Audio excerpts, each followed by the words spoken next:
এই ভিডিওটা করা হয়েছে 25শে আগস্ট। আর 25শে আগস্ট আমার মেজো আপুর বার্থডে ছিল। তো আপুকে কিছু বলি নাই আর ফেসবুকে উইশ করি নাই। কেক বানিয়ে আপুকে নিয়ে সারপ্রাইজ করব। তো আপুকে আমি সে উঠে কল দিয়েছিলাম। তো আপু নাকি বাসায় নেই, ও বাহিরে গিয়েছে। তো যাই হোক, আজকে ডেইলি ব্লগটা কিন্তু খুবই ইন্টারেস্টিং। স্কিপ না করে ফুল ভিডিওটা দেখবেন আশা করি। হ্যালো এভরিওয়ান, আসসালামু আলাইকুম। আমি সাথী। আলহামদুলিল্লাহ আমি ভালো আছি, আশা করি আপনারা ভালো আছেন। প্রতিদিনের মতো আজকেও আমি আপনাদের মাঝে ডেইলি ব্লগ নিয়ে হাজির হলাম। প্লিজ স্কিপ না করে ফুল ভিডিওটা দেখবেন, আশা করি আজকে ডেইলি ব্লগটা আপনাদের কাছে অনেক অনেক ভালো লাগবে। Welcome my new another daily blog. তাহলে চলুন আজকে ডেইলি ব্লগটা শুরু করে ফেলি। ওই তো আমার ভাতিজার ছেলের যে বার্থডে প্রোগ্রাম ছিল, তো ওখানে খাওয়া দাওয়া করে আসার সময় আমার যা আবার আমাদের জন্য খাবার দিয়ে দিয়েছিল গরুর মাংস, জর্দা, চিকেন ফ্রাই আর বোরহানি। আজকে দুপুরে আর কিছু রান্না করিনি, তো এগুলো দিয়ে আমরা খেয়ে নিয়েছি। আর ভাত রান্না করেছিলাম দিয়ে গরুর মাংস আর চিকেন ফ্রাই খেয়ে নিয়েছি। আলহামদুলিল্লাহ আমরা সকালের নাস্তা আর দুপুরের খাবার একসাথেই খেয়েছি। তো যাই হোক, আর এই ভিডিওটা হচ্ছে 25শে আগস্টের ভিডিও। আমার মেজো আপুর বার্থডে, তো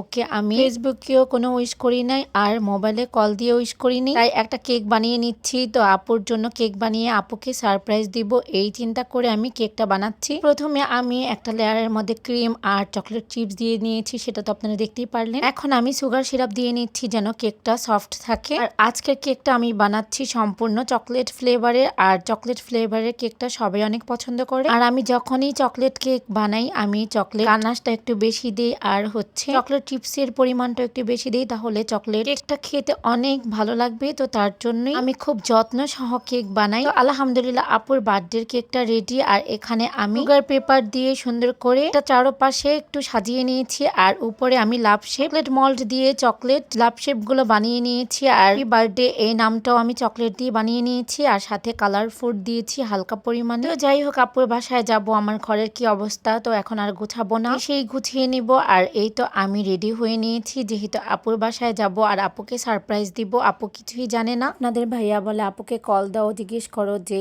আপু কি আপুর বাসায় নাকি তোমাদের বাবার বাসায়। তো তাকে বললাম ঠিকই বলেছো, যদি আমাদের বাসায় থাকে তাহলে আমাদের বাসায় যাব। এই তো প্যাকেজিংয়ের কাজটা আপনাদের ভাইয়াই করছে। আমি যখনই কেক কোথাও ডেলিভারি দেই সেই আমার প্যাকেজিংটা করে দেয় ঠিকঠাক সুন্দরভাবে। আমি আবার প্যাকেজিংটা খুব সুন্দরভাবে করতে পারি না, তো সেই করে দেয়। তো যাই হোক, এখন উনি প্যাকেজিং করছে আর আমি রেডি। আর এখন আমরা বের হয়ে যাব। আর এই তো আমার ফেস দেখে তো আপনারা অলরেডি বুঝিয়ে গিয়েছেন যে আমি কতটা এক্সাইটেড। আমি যখন বাসা থেকে বের হচ্ছি তখন প্রায় 9টা বাজে রাত। আগের দিন বার্থডে প্রোগ্রামে থেকে আসতে আসতে প্রায় 1:30টা বেজে গিয়েছে। বাসায় এসেও আমাদের ঘুমাতে লেট হয়ে গিয়েছে, তো তার জন্য একটু লেট হয়ে গিয়েছে। তো দুপুরবেলা ঘুমিয়েছিলাম, উঠতে উঠতে আমার ঘুম থেকে এমনিতেও লেট হয়ে গিয়েছিল। যাই হোক, আপুর বাসার উদ্দেশ্যে আমরা সাথে অলরেডি রওনা করে দিয়েছি। তো আপুকে কল দিয়েছিলাম, আপু নাকি বাসায় নেই, ওর যাদের নিয়ে ওদের মেলাতে গিয়েছে। আমাকে বললো মা বাসায় আছে, তোমরা যাও। পর্যায়ে চলে আসতে চেয়েছিলাম যে কালকে যাব। তো আপনাদের ভাইয়া বললো এত কষ্ট করে কেক বানিয়েছো, তো